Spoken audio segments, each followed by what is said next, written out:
Hi, it's Kimi. I'm filming this in Arizona. You're going to hear a little bit of a whirring sound, but believe me, I'm a lot more pleasant when that fan is on. You know, things have been rather unpleasant in so many places, but I ran across a story that caused me to think about ethics and decision making recently. As project leaders, we may not always see the way that our behavior can affect folks, but it's called leading by example. Now, the strength of leading by example is that, well, your actions would generally have more influence and power than your words anyway. Put it this way. Think of someone who recently tried their mightiest to influence you to do something in a particular way. Like drive a specific route from point A to point B.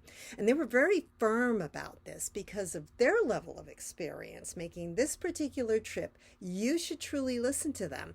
And frankly, if you had any sense at all, they wouldn't even have to convince you of it.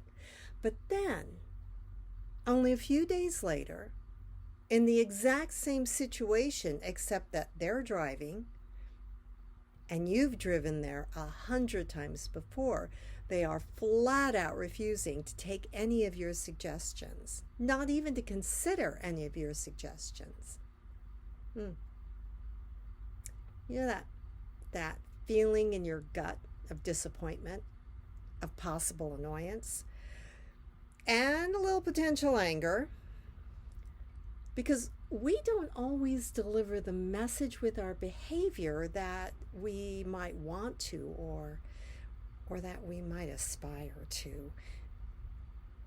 Now, it is a lot simpler to make ethical decisions, the ones that line up perfectly with your integrity, when the matter at hand is pretty simple. It's binary. And by binary, I mean it either is or is not aligned with your values.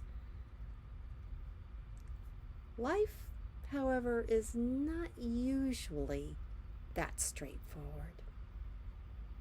And over the past year in particular, we've had the opportunity to examine in depth the behavior and the verbal message that many of our communities have been experiencing.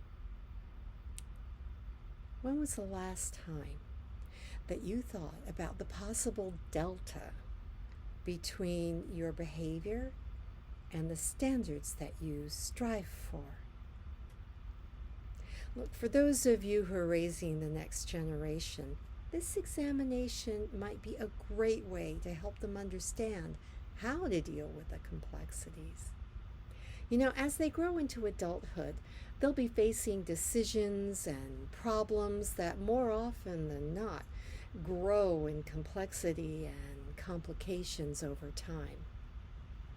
That also means that the impact of those decisions can also grow. But this is also an important discussion to have with your team members. As project leaders, you're also growing and nurturing the next generation of professionals. And what they see in your behavior and your messages, well, what is the example that you're setting? If you have some suggestions for how that conversation can be started, please put your suggestions in the comments below. You'll also find the link to the article that prompted this post. Take a read. It might prompt some thoughts of your own. Thanks for joining us.